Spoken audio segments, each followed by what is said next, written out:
ಇನ್ನು ಸೆಪ್ಟೆಂಬರ್ 22ನೇ ತಾರೀಕಿನಿಂದ ಅಕ್ಟೋಬರ್ 7ನೇ ತಾರೀಕಿನ ತನಕ ಸಮೀಕ್ಷೆಯ ದಿನಾಂಕ ನಿಗದಿಯಾಗಿತ್ತು. ಅದು ಅಷ್ಟು ಬೇಗ ಮುಗಿಯೋಕ್ಕಾಗಲ್ಲ ಅಂತ 19ನೇ ತಾರೀಕು ತನಕ ಎಕ್ಸ್ಟೆಂಡ್ ಮಾಡಿದ್ರು.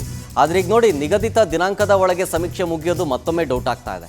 ಅಕ್ಟೋಬರ್ 19ನೇ ತಾರೀಕಿನ ಒಳಗಡೆ ಸಮೀಕ್ಷೆಯನ್ನು ಮುಗಿಸಿ ಅಂತ ಮತ್ತೊಂದು ಡೆಡ್ಲೈನನ್ನು ಸಿಎಂ ಸಿದ್ದರಾಮಯ್ಯನವರು ಕೊಟ್ಟಿದ್ರು.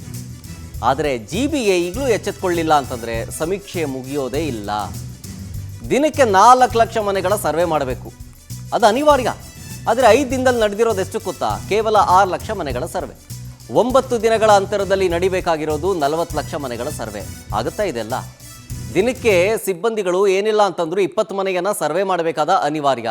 ಆ 20 ಮನೆಗಳ ಸರ್ವೆಗೆ 18ರಿಂದ 20 ನಿಮಿಷಗಳ ಕಾಲ, 20 ಗಂಟೆಗಳ ಕಾಲ ಸಮಯ ತಗೊಳ್ಕೊಳ್ಳುತ್ತೆ. 20 ಮನೆ ಸರ್ವೆ ಮಾಡಬೇಕು ಅಂದರೆ 20 ಗಂಟೆ. ಸೊ ಹಾಗಾಗಿ ನೋಡಬೇಕು ಆಗುತ್ತಾ 19ನೇ ತಾರೀಕಿನ ಒಳಗಡೆ ಅಂತ. ಡೀಟೇಲ್ಸ್ ಕೊಡ್ತಾರೆ ಇದ್ರ ಬಗ್ಗೆ ನಮ್ಮ ಪ್ರತಿನಿಧಿ ವರ್ಷಿತಾ ತಾಕೇರಿ ಲೈವ್ನಲ್ಲಿ.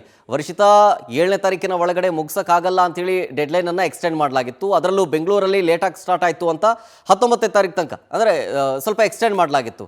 ಈಗ ನೋಡಿದ್ರೆ GBA ಸ್ವಲ್ಪ ಕುಂಠಿತವಾಗಿ ನಿಧಾನಗತಿಯಲ್ಲಿ ಸರ್ವೆ ಮಾಡ್ತಾ ಇದೆ ಅಂತಂದರೆ ಇದು ಇನ್ನೂ ಒಂದು 2-3 ತಿಂಗಳು ತಗೊಂಡ್ರು ಆಶ್ಚರ್ಯ ಅಲ್ಲ ಅನ್ನುವಂಥದ್ದು ಜನಮಾನಸದಲ್ಲಿ ಇರೋ ಪ್ರಶ್ನೆ.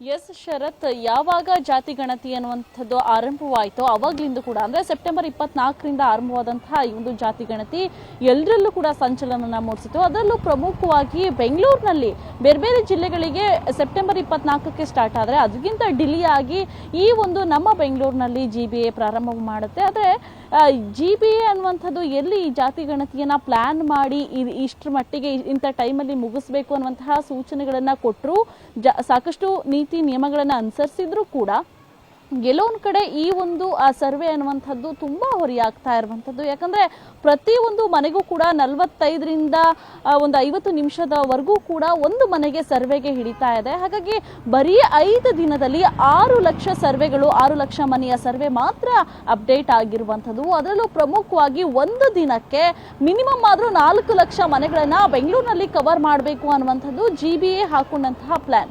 ಈಗ ಲೆಕ್ಕಾಚಾರಗಳು ಎಲ್ಲವೂ ಕೂಡ ಉಲ್ಟಾ ಹೊಡಿತಾ ಇದೆ. ಒಂದು ದಿನಕ್ಕೆ 4 ಲಕ್ಷ ಮನೆಯನ್ನ ಕಂಪ್ಲೀಟ್ ಮಾಡಬೇಕಾದವರು ಬರೀ 5 ದಿನದಲ್ಲಿ 6 ಲಕ್ಷ ಮನೆಗಳನ್ನ ಕಂಪ್ಲೀಟ್ ಮಾಡಿದ್ದಾರೆ ಅನ್ನುವಂಥದ್ದು ಕೂಡ ಈಗ ಲೆಕ್ಕಾಚಾರ ಸಿಗ್ತಾ ಇರುವಂಥದ್ದು.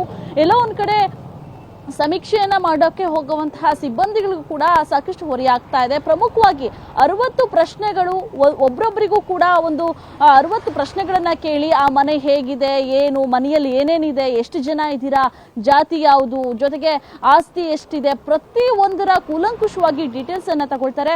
ಅದರಲ್ಲೂ ಪ್ರಮುಖವಾಗಿ ಸರ್ವರ್ ಪ್ರಾಬ್ಲಮ್ ಈಗ ಸಾಕಷ್ಟು ಸಿಬ್ಬಂದಿಗಳ ತಲೆನೋವಾಗಿ ಪರಿಣಮಿಸ್ತಾ ಇರುವಂಥದ್ದು. ಮನೆಗೆ ಹೋದ್ರೂ ಕೂಡ ಮೊಬೈಲ್ ಅನ್ನ ಆನ್ ಮಾಡಿ ಆ್ಯಪ್ಗಳನ್ನು ಆನ್ ಮಾಡಿದ್ರು ಅಲ್ಲಿ ಸರ್ವರ್ಗಳು ಸಿಕ್ಕಲ್ಲ. ಹಾಗಾಗಿ ಮನೆಗೆ ಹೋಗೋಕ್ಕೊಂದು 4-5 ಗಂಟೆ ಬೇಕಾದ್ರೂ ಅಲ್ಲಿ ಹೋಗಿ ಸರ್ವರ್ ಪ್ರಾಬ್ಲಮ್, ಜೊತೆಗೆ ಅವ್ರಿಗೆ ಒಂದಷ್ಟು ಪ್ರಶ್ನೆಗಳನ್ನ ಕೇಳೋದಾಗಿರ್ಬೋದು, ಸಾಕಷ್ಟು ಜನ ರೆಸ್ಪಾನ್ಸ್ ಮಾಡಲ್ಲ. ಹಾಗಾಗಿ ಡೆಡ್ಲೈನ್ ಏನು ಅಕ್ಟೋಬರ್ 19ರ ತನಕ ಇದೆ, ಆ ಡೆಡ್ಲೈನ್ ಒಳಗೆ ಸಮೀಕ್ಷೆ ಮುಗಿಯೋದು ಡೌಟ್ ಅಂತಾನೆ ಹೇಳ್ಬೋದು. ಹಾಗಾಗಿ ಇನ್ನೂ ಕೂಡ 2-3 ತಿಂಗಳನ್ನ ತಗೊಂಡ್ರು no doubt Sharath. Yes, thank you Varshitha ಡೀಟೇಲ್ಸ್ಗಾಗಿ.